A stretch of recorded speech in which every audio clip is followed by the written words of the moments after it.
কালো এবং সাদা পাথর। এই ভোলাগঞ্জ এখানে আসলে যে কারো ভালো হয়ে যাবে অন্তর, কারণ ভালো হওয়ার মতন এখানে কিছু উপকরণ এবং কিছু প্রাকৃতিক পরিবেশ রয়েছে, যে পরিবেশের বর্ণনা করে আমি করতে পারবো না। শেষ আপনারা দেখতে পাচ্ছেন আমার পিছনে শত শত পর্যটক রয়েছে। এই দলাই নদী থেকে উৎপত্তি হচ্ছে হিমালয়ের, মেঘালয়ের যে পাহাড়গুলি রয়েছে, সেই পাহাড় থেকে ঝর্ণার যে সৃষ্টি হয়, সেই ঝর্ণার পানি এবং বৃষ্টির পানি এই দলাই নদী দিয়ে বাংলাদেশের ভিতরে প্রবেশ করে। এখানে আটকানোর কোনো সুযোগ নেই। আর সাথে নিয়ে আসে মহামূল্যবান এই পাথর। বর্তমানে এই পাথরগুলি আমাদের সভ্যতার বিনির্মাণে এবং বিভিন্ন দলান কাটাকট তৈরি করার ক্ষেত্রে পাথরের গুরুত্ব এবং প্রয়োজনীয়তা অপরিসীম এবং খুবই দামি পাথর। 1 ফুট পাথরের মূল্য বাংলাদেশে আমাদের এলাকা ভেদে 100 থেকে 150 টাকার মাঝে 1 ফুট পাথরের কণা। তো এখানে দেখেন শত শত ফুট, কোটি কোটি ফুট পাথর পড়ে আছে বাংলাদেশের ভিতরে, যা বাংলাদেশের জন্য একটি মহামূল্যবান সম্পদ।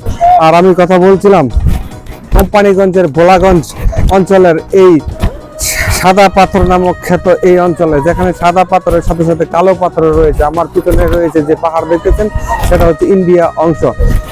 এই ইন্ডিয়ান অংশে আমরা প্রবেশ করতে পারবো না, যেহেতু নিরাপত্তা এবং পাসপোর্ট বিভিন্ন কিছু রয়েছে, সেই ক্ষেত্রে আমাদেরকে প্রবেশ করার অনুমতি নেই। আর আমরা এখানে শত শত পর্যটক রয়েছে, আপনারা দেখতে পাচ্ছেন।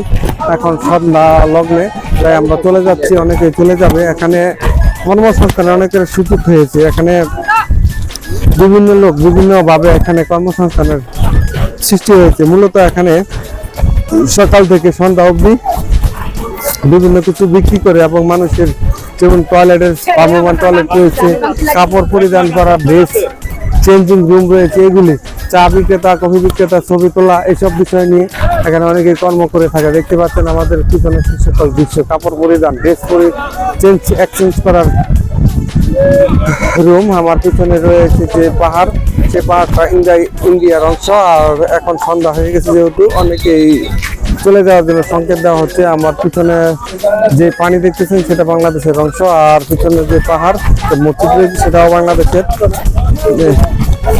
এখানে অনেক লোক এখানে আসতে গেলে আবার টিকিট কেটে 100 টাকা করে টিকিট একজনের, আসা এবং যাওয়ার নৌকা ভাড়া। আমরা একজন লোককে পেয়েছি যাকে সবসময় পাই, তিনি আজকে তার কাছে কিছু জানতে চাই। পিছনে রয়েছে সব ফটোগ্রাফার। উনি কি ভাই, কেমন আছেন? আলহামদুলিল্লাহ। আপনি ভাই আজকে কেমন ইনকাম হয়েছে ভাই বলেন? আলহামদুলিল্লাহ। অ্যামাউন্ট বলা যাবে না? অ্যামাউন্ট কত টাকা হয়েছে? না, এটা বলা যাবে না, এটা আমাদের প্রাইভেসি।